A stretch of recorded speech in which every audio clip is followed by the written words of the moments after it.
Buenas noches, soy Ana María Lomelí. Hoy los saludamos desde la Suprema Corte. Este es el Salón Presidentes. Hoy al filo, el ministro Arturo Saldívar, presidente de la Suprema Corte de Justicia de la Nación y del Consejo de la Judicatura Federal. Comenzamos.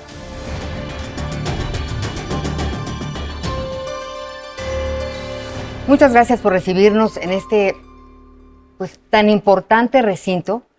Ministro presidente Arturo Saldívar, presidente de la Suprema Corte de Justicia, gracias por recibirnos. Al contrario, bienvenida, Ana María, un honor que estés aquí. Hemos visto que una corte que comunica más y de forma más cercana a la gente. La trascendencia de esta reforma al Poder Judicial, ahorita, ¿cuál es el resultado?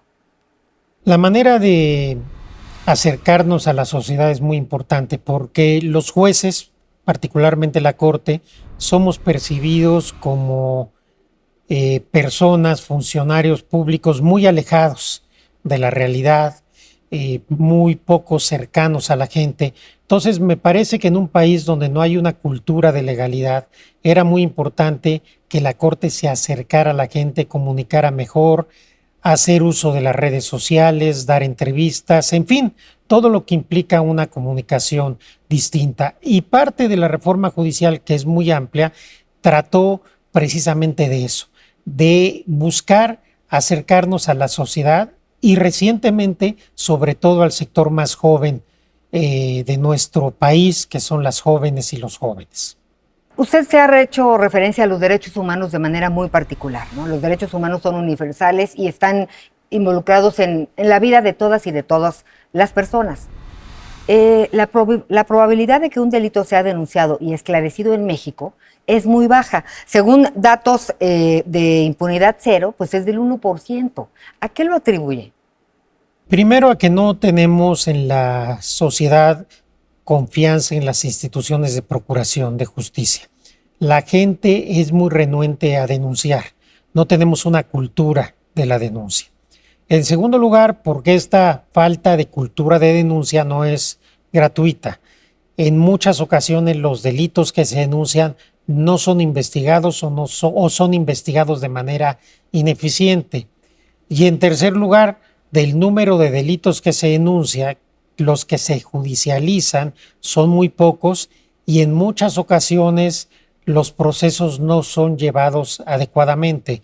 Entonces la gente percibe un ambiente de impunidad y piensan que es mejor no perder su tiempo yendo a denunciar un delito que de todas maneras no va a ser perseguido ni sancionado.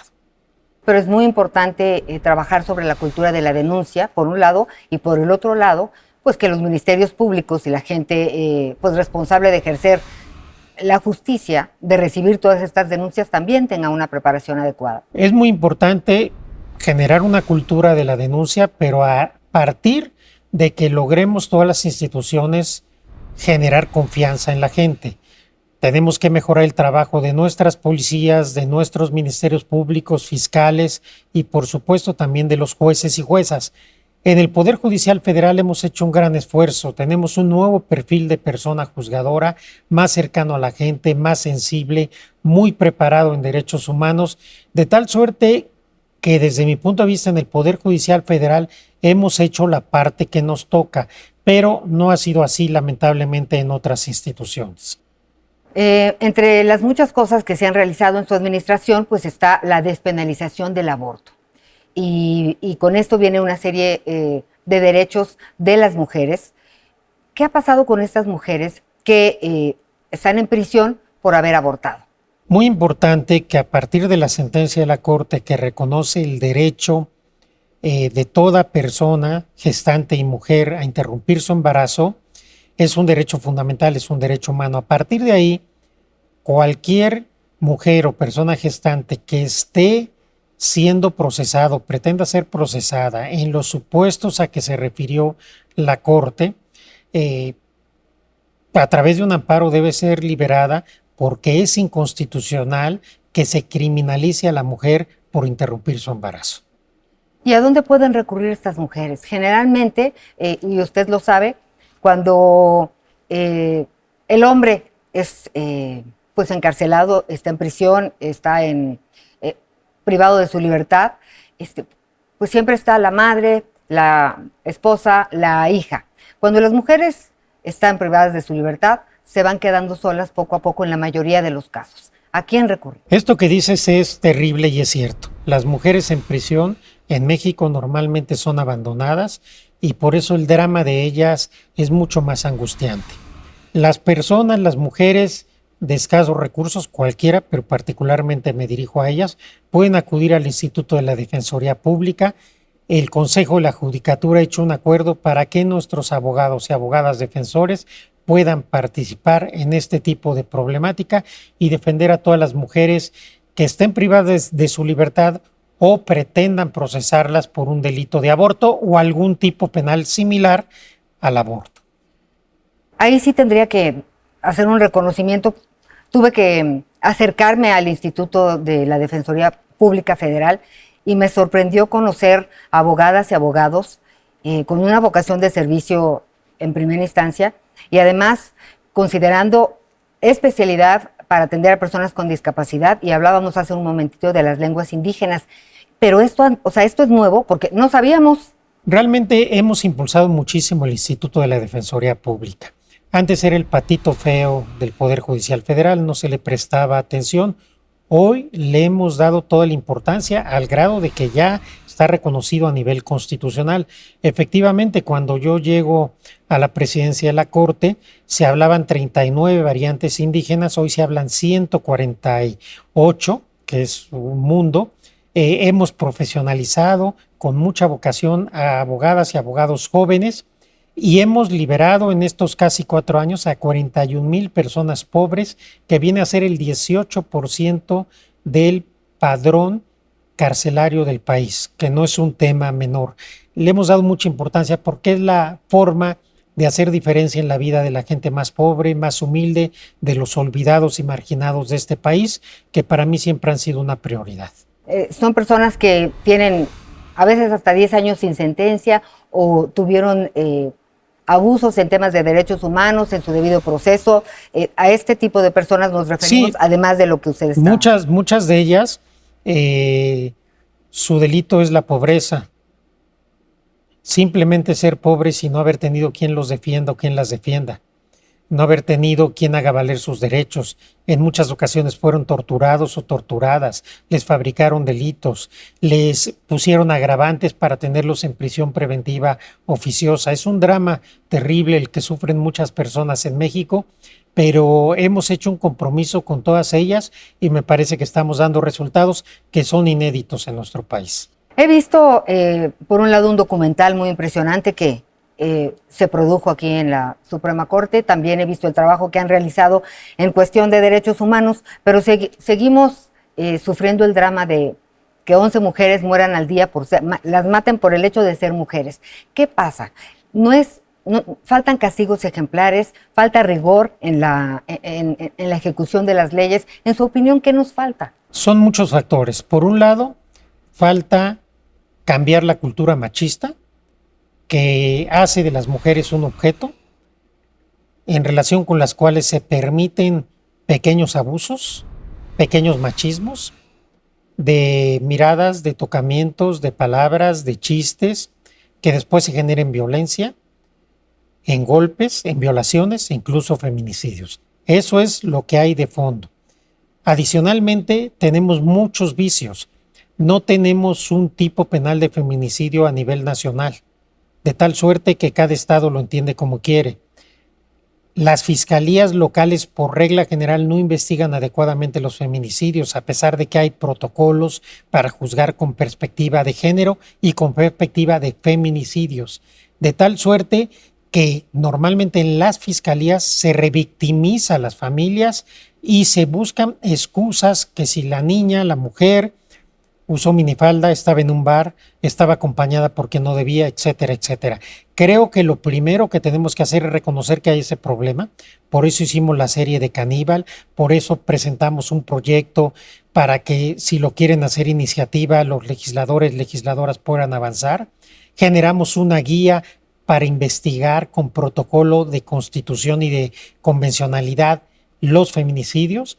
Y lo más importante es llamar la atención a la gente, que la sociedad y las autoridades no sigamos viendo para otro lado. Requerimos una gran alianza y tomarnos en serio el tema de los feminicidios.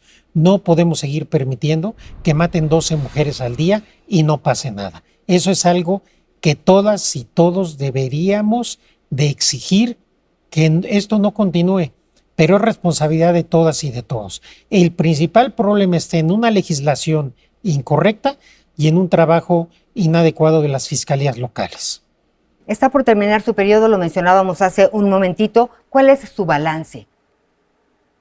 Afortunadamente, todos los compromisos que yo asumí con mis compañeras y compañeros ministros los hemos cumplido. He logrado todas las metas que me fijé e incluso hemos logrado otros aspectos que yo no pensaba que íbamos a avanzar tanto, sobre todo con pandemia, de tal suerte que yo me quedo muy satisfecho. Tenemos hoy un nuevo Poder Judicial Federal, transformamos el Poder Judicial Federal y hemos consolidado una institución distinta a la que yo recibí. La Suprema Corte de Justicia de la Nación está por cumplir 200 años. Ha habido 500 ministros, solo 14 mujeres. ¿Está lista la Suprema Corte para ser encabezada por una ministra presidenta? Yo lo que diría es que hoy todas las mujeres de nuestro país están listas para asumir cualquier responsabilidad. Desde mi punto de vista, el preguntar si una institución está preparada o no, yo lo que diría es todas las mujeres están preparadas y tenemos que seguir impulsando con acciones afirmativas que haya más y mejores mujeres en más y mejores cargos. Eso hemos hecho en mi administración. Hemos aumentado 7% el número de juezas y juezas y magistradas en solo 4 años. Van a haber ya 30% de personas juzgadoras van a ser mujeres. Si esto sigue así, en muy poco tiempo tendremos la paridad. Hoy tenemos 4 ministras. Si en 2 años las 2 vacantes son de mujeres, tendremos ya 6 ministras, de tal suerte que yo soy muy optimista que seguiremos avanzando hacia la paridad y que las mujeres estarán en posiciones de poder y de decisión cada vez que con mayor fuerza e intensidad. ¿Le parece si para despedirnos jugamos al filo? Asociación de ideas. Lo primero que se le ocurra es la mejor respuesta. Muy bien. ¿Derecha o izquierda? Izquierda siempre. Libertad. Libertad esencial para todas las personas, para todas las personas. Servicio público. El servicio público es vocación, es servicio y es responsabilidad. Educación. Es fundamento para que la persona pueda adquirir conocimiento, crecimiento y haya movilidad social. Ética. La ética es el fundamento de la vida y es el presupuesto de la felicidad. Inclusión. Necesaria en todos los sectores. Reinserción social. Lamentablemente complicada, pero tenemos que seguir buscando que sea una realidad esta aspiración. Querétaro. Querétaro, ciudad añorada, histórica, hermosa, colonial, hogar, familia. México. Cultura, historia, futuro. México es todo. En sus redes sociales, hace poquito usted subió que le gustó la canción nueva de Taylor Swift. ¿De verdad le gusta Taylor Swift? Sí, a mí me gusta la música que tiene mensaje. Mis 5 clásicos son Serrat, Sabina, Silvio, Pablo y Aute. Y esa es la música que me ha acompañado toda mi vida. Recientemente, las chicas y chicos que trabajan conmigo, yo tengo mucho contacto con gente muy joven, me dijeron, tiene usted que escuchar a Taylor Swift. ¿Por qué? Porque es una chica que es un ícono, es la artista de la década. Me explicaron su vida, sus mensajes de sus canciones, lo que ella significa, y me puse a escucharla y la verdad me encantó. Me encantó su música, me encantó lo que significa, me encantó sus mensajes y creo que es una forma de acercarme a las jóvenes y a los jóvenes y sí me gusta. Yo no hago nada ni en mis redes ni en mi vida privada de lo que no esté convencido. La impostura, la hipocresía y la falsedad no va conmigo. Gracias, ministro presidente Arturo Saldívar, por estar con nosotros.